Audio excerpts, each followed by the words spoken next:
does not need special introduction.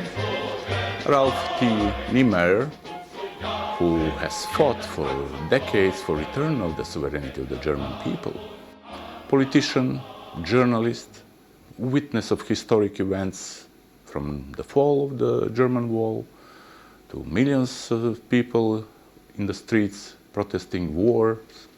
So, without further ado, and in order to set the field for our explanation of what we do together with Ralf as representatives of our people,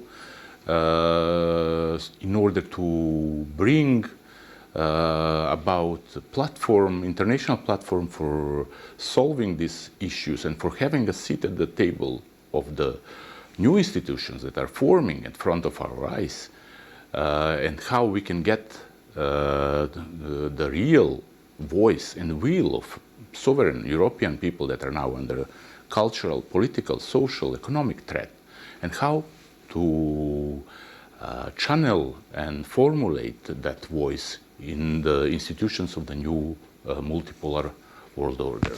Ralf, without further ado, please. Well, let me briefly say, first, thank you very much for the opportunity to chat with you and to address these issues. We believe that many people in the world are not aware what is really happening in Germany and with Germany.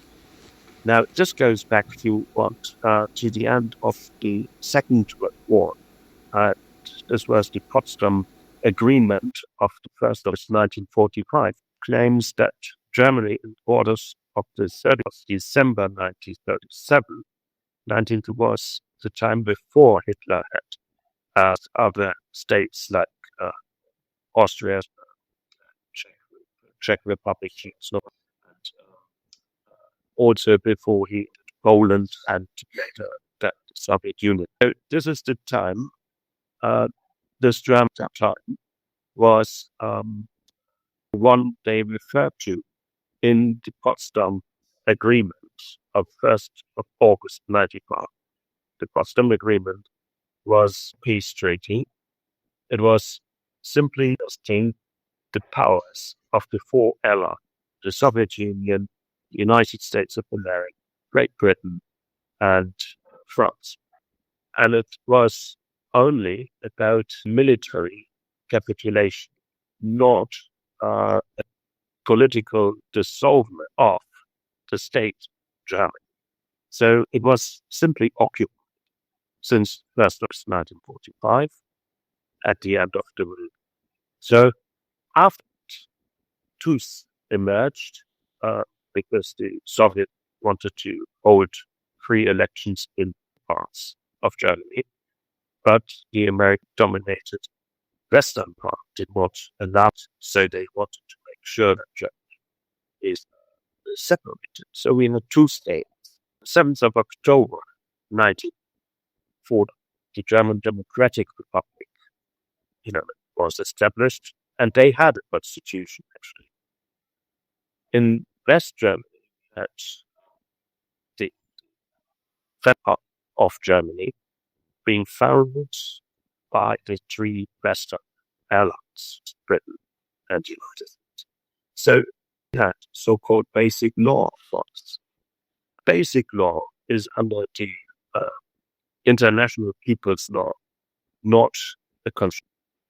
The Constitution is based on people's law, and it comes from the right to self-determination that each has, every people has this right to self-determination. So we in Germany never, since 1871, a constitution that was not even by other powers to us.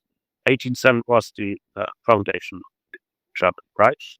That was, of course, under the emperor was not a constitution of democracy. So that was 1871. It was done in the mirror surrounding castle of Versailles near Paris, and it was 26 federal states in this foundation. as I said, this was not a constitutional democracy. This empire, the German Empire. So it was a royal First World War, and then of course we had the First World War 1918. We had kind of a revolutionary situation, and of course, having lost the First World War, it meant that it was the powers who won it actually forced us to accept the country that we did not found ourselves. That was the so-called Weimar Constitution. Now, if you have a gun pointed at your head and being told you have to adopt this concept, that is anything else but self-determination. That is the opposite.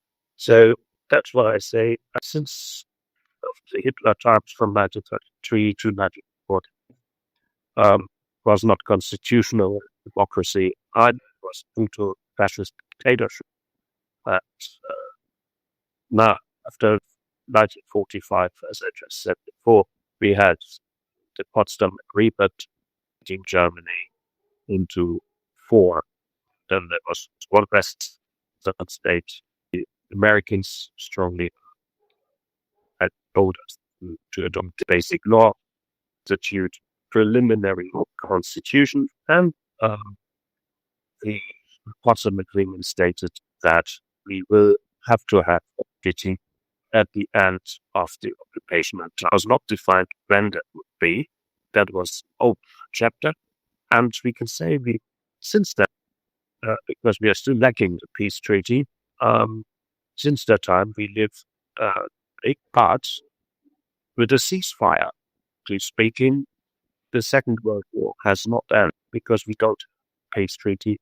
That means we have a situation right now, which I think we are every now and then if we send arms into a conflict directed against Russia. And that's why it's important that we will one day peace. And of course, institution that we found in self-determination. The last article of the so-called basic law that the Americans passed in 1948-49, it's Article 146, and that this basic law shall be until such time that the United Germany will have a constitutional referendum on constitution founded under the international law based on and be in self-determination.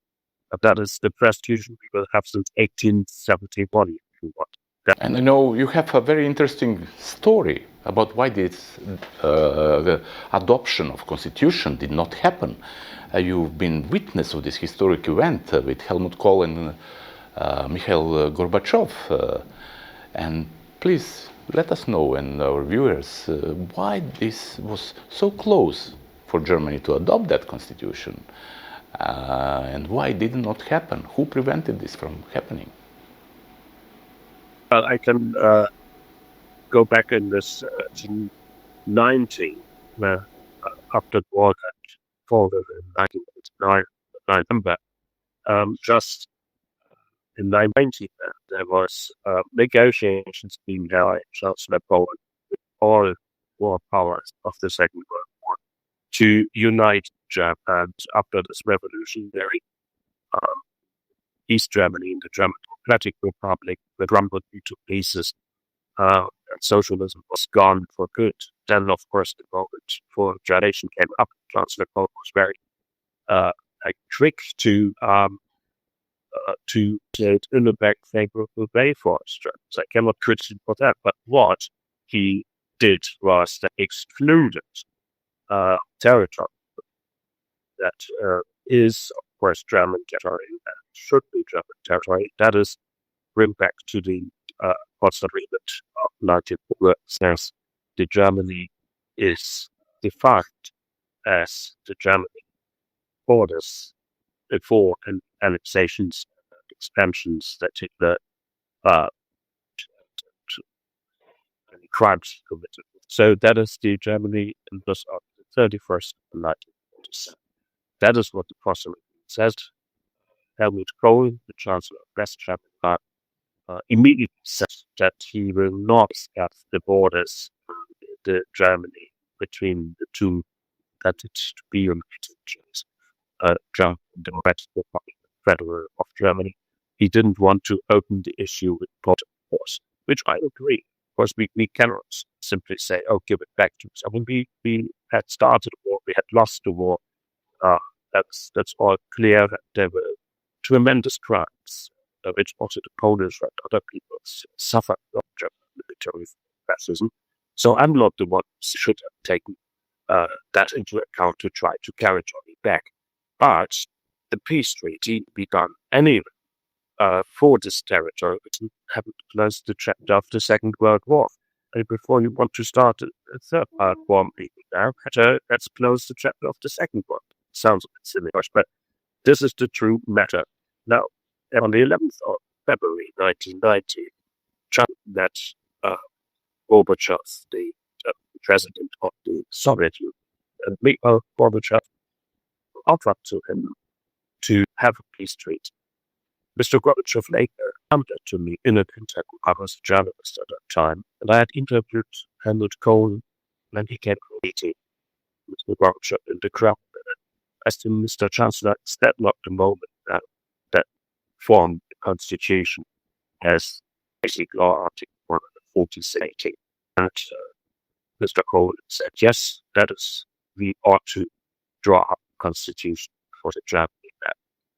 So I said, "Okay, thank you, Mr. Chancellor, we start doing that." So I formed then, under the Constitutional Act, Article 146, that I have as a citizen, I formed then a council for the preparation of such a constitutional assembly. And I became the chairman of that. We had a lot of people supporting us from all sides, from parts of Germany, even from those which were ancient, from Königsberg, this was at that time Soviet territory, occupied the German territory, but occupied by the Russian Federation. Again, I'm one who's mainly territory back. Right after 80 years, has happened for everyone. People are, you can't take them out to say, this is not what we want.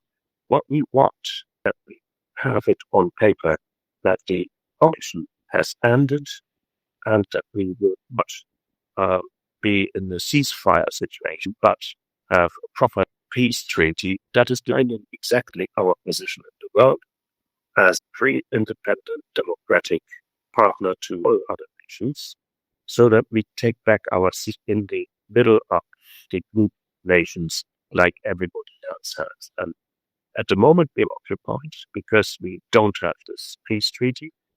We got in 1990 that the so-called 2+4 treaty on Germanification and settlement of Germany, it says. But this 2+4 treaty is not, it has a lot of no combined secrets that allow U.S. forces to use in airbase.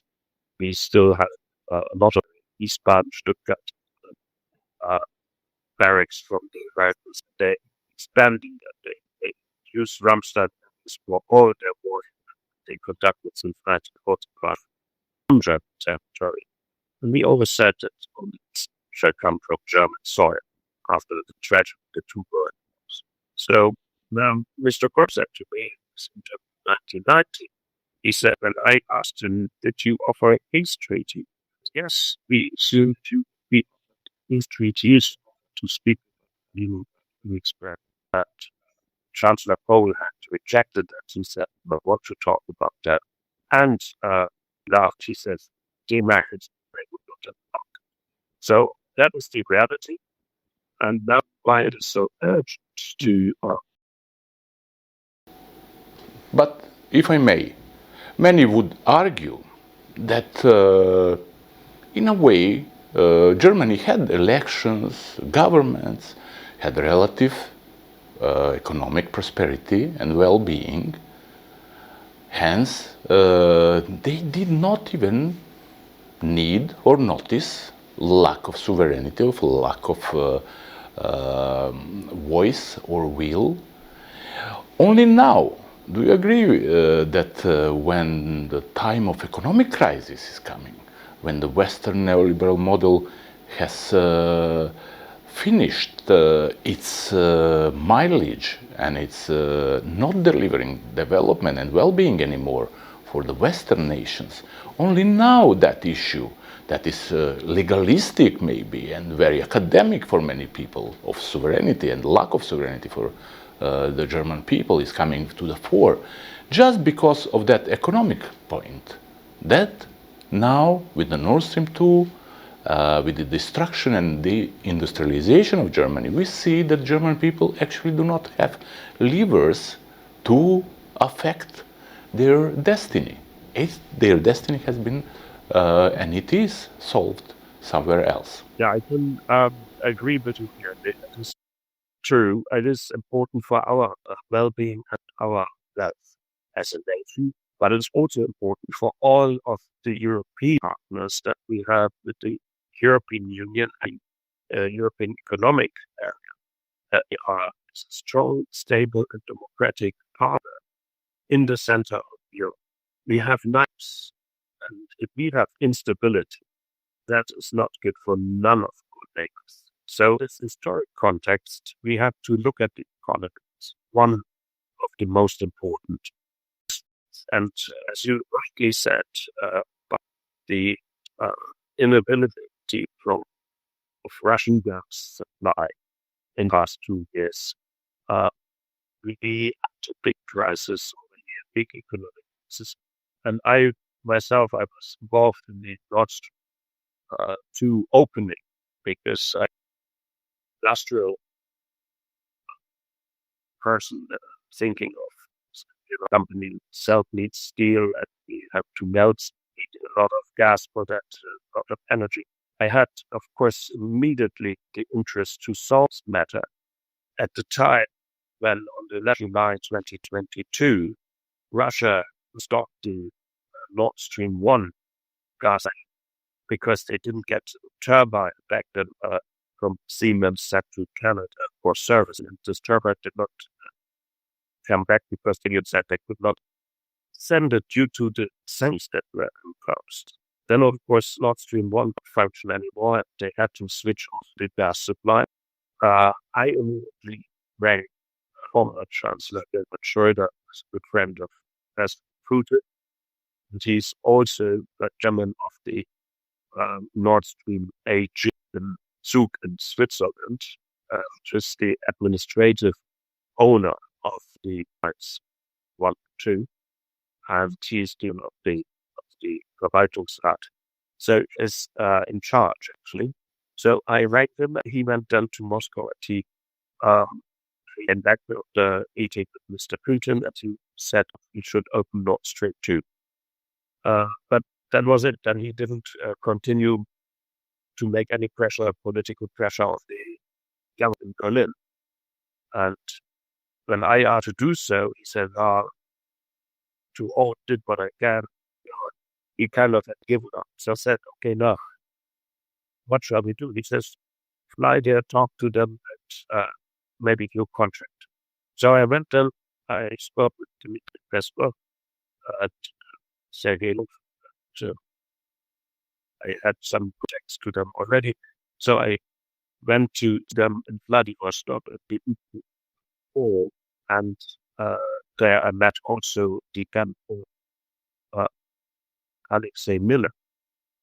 And we thought that to solve this issue, that he please give us contracts for opening Nord Stream 2. And he said, no problem. I would explain to him that my position as the chairman of the Operational Council for Sovereign Constitution of Germany would allow me to represent Germany in the Wars of 1937. Of course, not as a representative for the Federal Republic of Germany, which is, of course, Mr. Scholz, President Нимаер. I'm not pretending anything. I'm just saying we want to have a contract for opening Nord Stream 2 for Germany, not the Federal Republic of Germany, or as I always say, Federal Republic in Germany, because it's only the administration and not some body. Mr. Miller understood that. He gave me that cost. Mr. Lavrov said it's okay. And I came with contracts and back to Berlin. What for the Federal Republic of Germany government, the administration of the United Germans, say. And I went to see Mr. Scholz together with Mr. Schröder, who opened the doors for me because he would not have been allowed to enter just like that. So Gerhard Schröder played a very positive role in that. We went to see Chancellor Scholz. We put two contracts on the table, and Mr. Habeck, the Energy and Economics Minister from the Greens, was also sitting there and saw that happen as well. He always claimed that Russia switched off the gas. I said, well, we can switch it on ourselves. We want. We just have to tell Russians that we signed this contract, this treaty. And so I put both treaties there, and he said, either you sign or I sign. But if I sign, then you sign. And now we're coming to the key issue, maybe, of what we are discussing here. That's the issue of institutions and legitimacy, and what we do outside of these institutions that do not represent the real voice and will of the sovereign nations anymore, and how we can, through our Macedonian National Assembly, People's Assembly, and your German Constitutional Congress, and other institutions that represent millions of people who have gone to the streets to protest the system that does not allow formulation of such indigenous will into real political power through the corrupt institutions. How do we bring these issues that are of essential interest for our nations to the core in the institutions? And how do we put pressure on the institutions to act according to the will of our sovereign nations? And if they don't, how do we, outside of the formal institutions, create platforms that will channel that will directly to the institutions of the new multipolar world? I know that there are wonderful people and parties and movements throughout Europe that are fighting for sovereignty, but they are never allowed to get the real power, starting from Salvini in Italy, from Le Pen in France, Alternative for Deutschland in your country, Sarah Wagenknecht, other parties that are not allowed to be part of the mainstream, not let alone get the power. So what do you think? Whether there is a mileage, there is potential for us to work within the institutions or outside of the institutions to solve this crucial issue of return and the need for return of sovereignty of our nation states? Yes, I see a great chance, actually, that this is also GTD second president. Because he is not an isolationist, of course, he is international, but he is questioning that the United States should be engaged. Cost them on one hand a lot of money.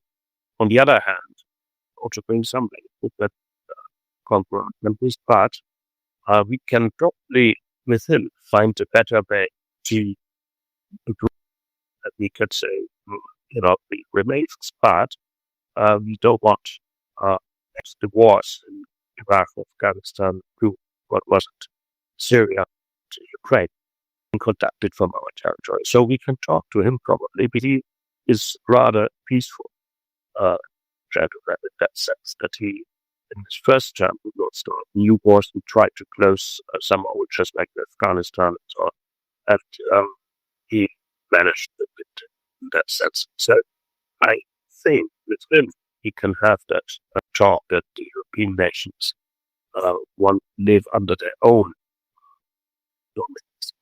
Now, be good partners to the United States. So he will not be instant, but we have to also ignore the fact that we have more interest in economic sense to rich countries.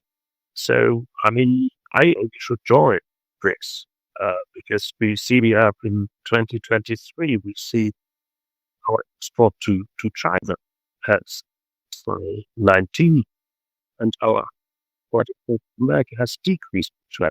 So the trade balances are different, and that the real economy and that so always economic places in the new world order and to get it there instead of neo-colonial tied in from the Americans and North America, Western Europe.